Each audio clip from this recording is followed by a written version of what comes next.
국경을 단 1m도 공유하지 않는 두 나라, 1500km라는 물리적 거리에도 불구하고 이들은 서로를 지구상에서 지워버리기 위해 모든 자원을 쏟아붓고 있습니다.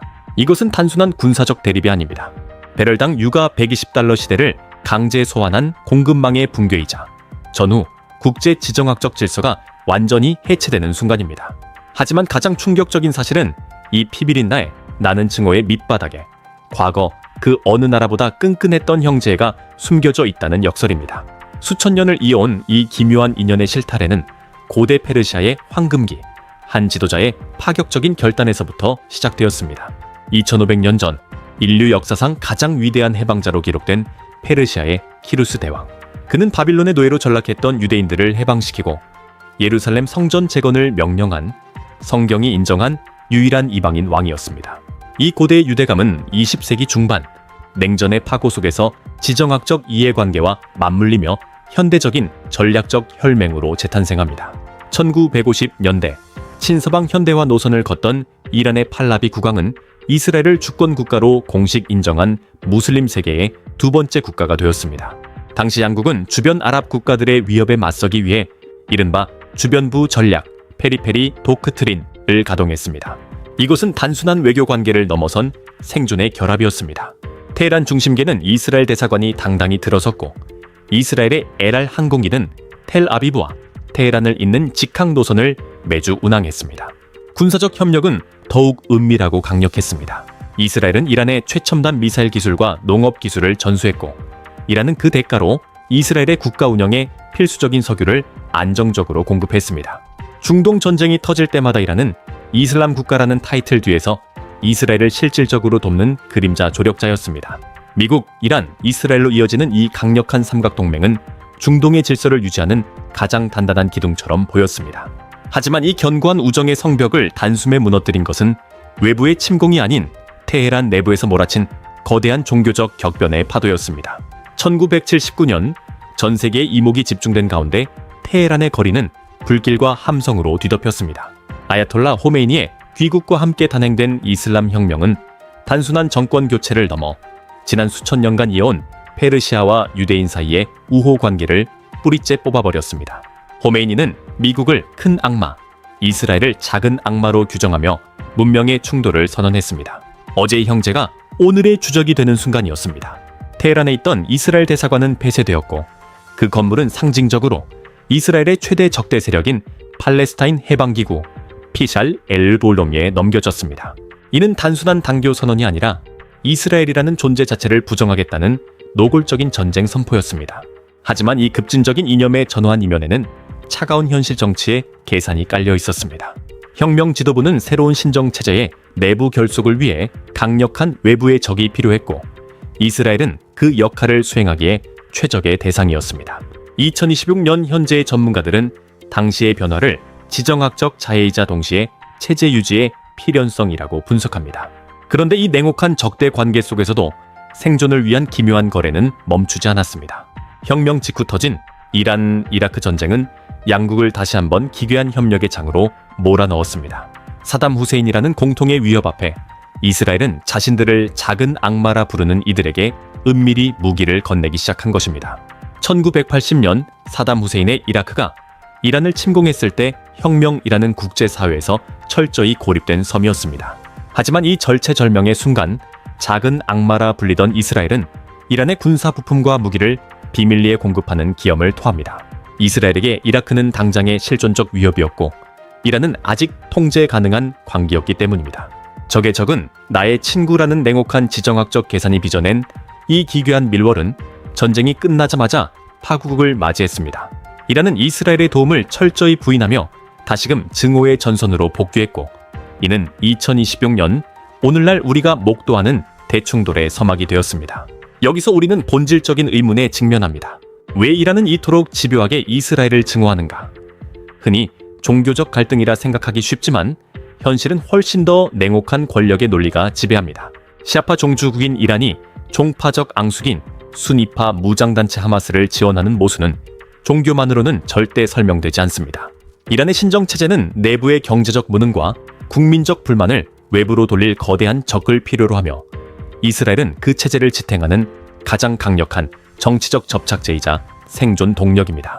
이른바 적대적 공생이라 불리는 이 기괴한 구조는 이제 이스라엘의 국가안보 전략을 근본부터 뒤흔들며 중동의 화약고를 자극하고 있습니다. 이스라엘의 안보 시계는 1973년 제4차 중동 전쟁 이후 급격히 뒤틀리기 시작했습니다. 과거 이집트, 시리아, 요르단이라는 거대한 아랍 연합군과 전면전을 치르던 이스라엘은 미국의 중재로 이집트와의 평화협정을 이끌어냈고 요르단과도 관계를 정상화하며 국토의 물리적 안전을 확보하는 듯 했습니다. 그러나 이 거대한 평화의 틈새를 비집고 들어온 것은 국경조차 맞닿지 않은 이란이었습니다. 1979년 이후 이란은 직접적인 군사 충돌 대신 이스라엘의 숨통을 조이는 정교하고 거대한 그물망을 짜기 시작했습니다. 레바논의 헤즈볼라, 가자의 하마스와 이슬람 지하드, 그리고 예멘의 후티 반군에 이르기까지 이란의 자본과 미사일 기술이 투입된 이른바 저항의 축 엑시스 오브 레지스턴스은 이스라엘을 사방에서 압박하는 보이지 않는 창날이 되었습니다. 이것은 더 이상 국가와 국가 간의 전통적인 전쟁이 아닙니다. 이스라엘의 도시들에 수시로 로켓이 떨어지고 홍해를 지나는 국제 물류가 후티의 드론에 의해 마비되는 2026년의 혼돈은 이란이 수십 년간 공들여온 대리전 전략의 결정체입니다. 이스라엘은 이제 전면전의 공포보다 더 잔인하고 피로도가 높은 1000번의 칼질이라는 비대칭 위협 앞에 서게 된 것입니다. 하지만 이스라엘 지도부가 진짜 밤잠을 설치며 공포를 느끼는 대상은 사방을 둘러싼 무장단체들의 산발적인 도발이 아니었습니다. 그것은 테헤란 지하 깊숙한 곳에서 소리 없이 진행되고 있는 이스라엘이라는 국가의 존재 자체를 지워버릴 수 있는 파멸의 시그널이었습니다. 이스라엘이 느끼는 진정한 공포의 실체는 테헤란 지하 80m, 철근 콘크리트와 안반 아래에 숨겨져 있습니다. 바로 이란의 핵 프로그램입니다. 이란은 과거 이라크와 시리아의 핵 시설이 이스라엘의 단 한 차례 공습으로 증발했던 역사를 치밀하게 분석했습니다. 2026년 현재 이란의 핵심 핵 시설은 전국 수십 곳으로 파편화되어 분산 배치되었고 산맥 깊숙한 곳에 요새화되었습니다. 여기에 러시아제 최첨단 방공 시스템이 하늘을 겹겹이 에워싸며 이스라엘의 정밀 타격 능력을 비웃고 있습니다. 이스라엘이 공습의 유효성을 고민할 때 러시아는 당신들이 우크라이나와 조지아에 취했던 행동에 대가라며 냉소적인 반응을 보일 뿐입니다. 이 사면초가의 상황에서 이스라엘은 지도 위에 단 하나의 점을 찍었습니다. 바로 이란의 북쪽 국경과 맞닿은 아제르바이잔입니다. 이스라엘은 아제르바이잔에 최첨단 가미카제 드론과 미사일 방어 체계를 넘겨주는 대가로 이란의 심장부를 즉각 타격할 수 있는 전진 기지를 확보했습니다. 2020년 나고르노 카라바흐 전쟁에서 아제르바이잔을 전폭적으로 지원했던 이스라엘의 전략적 선택은 결국 이란의 북쪽 목덜미를 겨누는 날카로운 비수가 되어 돌아왔습니다. 하지만 이란 역시 가만히 앉아 당하고만 있을 나라는 아니었습니다. 그들은 지상권을 장악하기 위해 중동의 지형 자체를 물리적으로 재편하는 거대한 공세를 준비하고 있었기 때문입니다. 이란은 단순히 방어에만 급급하지 않았습니다. 시리아와 이라크가 내전의 화염에 휩싸였을 때 테헤란은 이를 천재일우의 기회로 삼았습니다. 수조 원의 오일머니를 쏟아부어 현지 시아파, 민병대를 위성군대로 변모시켰고 테헤란에서 바그다드, 다마스쿠스를 지나 레바논의 베이루트까지 이어지는 이른바 시아파 벨트를 완성했습니다. 이스라엘의 앞마당까지 이란의 미사일 기지가 전진 배치된 것입니다. 2026년에 이스라엘은 더 이상 지켜보고만 있을 수 없었습니다. 시리아와 레바논 내 이란 거점에 대한 폭격은 일상이 되었고 이는 단순한 무력 시위가 아닌 국가의 생존을 건 선제적 도살에 가까웠습니다. 이러한 긴장은 중동의 자본 흐름조차 바꿔놓았습니다. 안전 자산을 찾아 떠나는 자금들이 지역 경제를 위협하자 이스라엘은 물리적 타격만으로는 이 거대한 포위망을 뚫을 수 없다는 사실을 직시했습니다. 그들은 곧이어 중동의 오랜 종교적 숙적들을 하나로 묶는 과거라면 상상조차 할 수 없었던 외교적 도박을 시작하며 판 전체를 뒤흔들기 시작합니다. 이스라엘은 중동의 순위파, 왕정 국가들을 향해 거부할 수 없는 생존의 메시지를 던졌습니다. 우리가 무너지면 다음 타겟은 바로 당신들의 왕좌다. 이 한마디는 1000년을 이어온 종교적 반목보다 강렬했습니다. 실제로 사우디아라비아와 아랍에미리트는 이란의 팽창을 실존적 위협으로 받아들이기 시작했고 2026년 현재 이들은 이스라엘을 시아파의 공세를 막아내는 거대한 방패로 여기고 있습니다. 여론의 흐름도 극적입니다. 이집트의 78%, 요르단의 81%가 미국보다 이란을 더 큰 위협으로 간주하는 현실은 이란이 이슬람의 수호자를 자처하며 쌓은 명분이 완전히 파쇄되었음을 의미합니다. 이제 중동은 종교가 아닌 이란이라는 공동의 적을 중심으로 이스라엘과 순위파 국가들이 결탁하는 새로운 경제안보 블록을 형성하고 있습니다. 하지만 이런 공식적인 전선 이면에서는 그 누구도 상상하지 못한 더욱 잔혹한 그림자 전쟁이 이란 심장부를 파고들고 있었습니다. 보이지 않는 전선에서는 더욱 치열한 소리 없는 전쟁이 전개되고 있습니다. 이스라엘 정보기관 모사드와 미 중앙정보국시 IA는 이란 내부의 균열을 집요하게 파고들었습니다. 반체제 조직인 인민 무자헤딘 MEK를 비롯해 쿠르드족 무장 세력, 발루치스탄 해방군 같은 소수민족 반군들이 이스라엘의 정보 자산과 자금을 공급받으며 이란의 심장부를 안쪽에서부터 갉아먹고 있습니다. 이것은 단순한 첩보전이 아닙니다. 테헤란 도심에서 벌어지는 핵 과학자 암살, 철통 보안을 자랑하던 비밀 창고에서의 핵 기밀 문서 탈취, 그리고 국가기관 시설의 의문스러운 폭발 사고는 이란 정권의 통제력이 내부에서부터 붕괴되고 있음을 전 세계에 중계하고 있습니다. 이러한 내부적 침투는 이란 지도부에게 미사일 공격보다 더 큰 실존적 위협으로 다가오고 있습니다. 정권의 정당성이 뿌리째 흔들리는 상황에서 이란은 이 치명적인 내부 붕괴의 공포를 무마하기 위해 중동의 가장 아픈 상처이자 금기인 팔레스타인 문제를 자신들의 가장 강력한 정치적 무기로 갈아 끼우기 시작합니다. 그런데 여기서 우리는 한 가지 기묘한 의문에 직면하게 됩니다. 왜 같은 순위파 형제국이라 자처하는 아랍 국가들은 팔레스타인을 외면하고 오히려 시아파인 이란만이 이들의 유일한 후원자를 자처하고 있는 것일까요?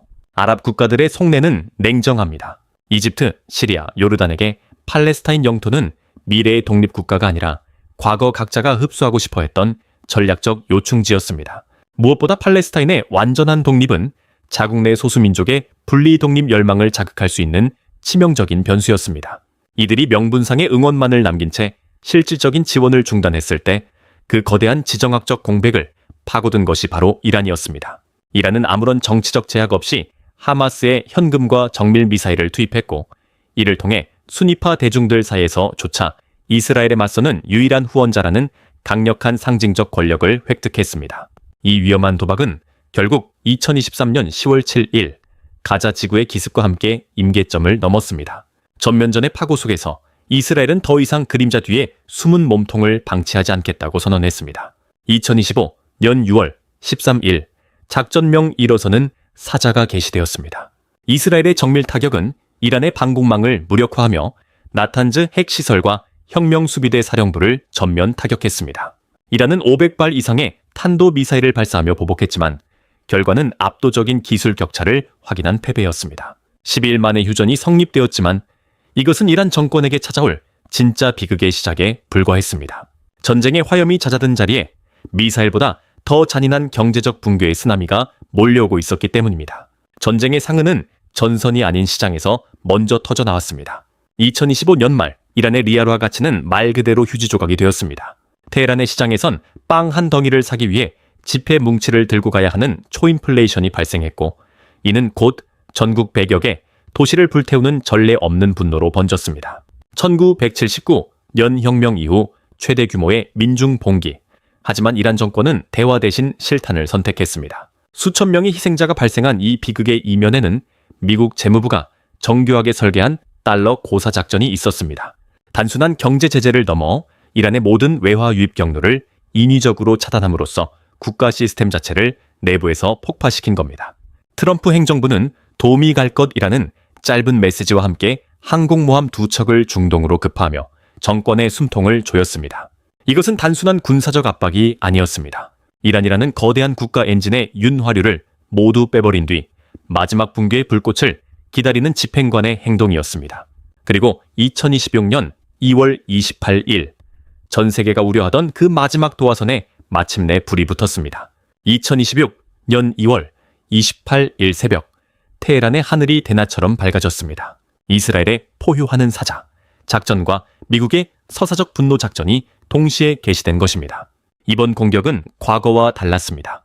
단순히 핵시설을 마비시키는 수준을 넘어 이란 정권의 뇌부와 심장, 즉 최고 지도부와 혁명수비대 지휘부를 직접 타격하는 레짐 체인지를 목표로 삼았습니다.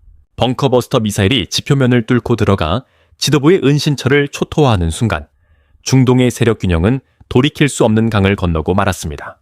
이란은 벼랑 끝에서 최후의 광기를 폭발시켰습니다. 이스라엘 본토는 물론 미군이 주둔한 바레인, 쿠웨이트, 카타르의 기지들에 탄도 미사일비를 퍼부었고 전략적 중립을 유지하려던 아랍에미리트까지 드론 공격의 화염에 휩싸였습니다. 이것은 더 이상 두 나라만의 국지전이 아닙니다. 이란이 호르무즈 해협에 완전 봉쇄를 선언하자 전 세계 에너지 공급망에는 즉각적인 동맥 경화가 찾아왔습니다. 배럴당 유가가 120달러를 돌파하며 세계 경제의 엔진이 멈춰 서기 시작한 2026년의 현실은 지정학적 갈등이 어떻게 우리 개개인의 삶까지 파괴할 수 있는지를 극명하게 보여줍니다.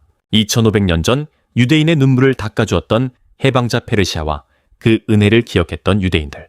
한때 미사일 기술과 석유를 나누며 형제처럼 지냈던 두 나라는 이제 서로의 수도를 폐허로 만드는 가장 잔인한 원수가 되었습니다.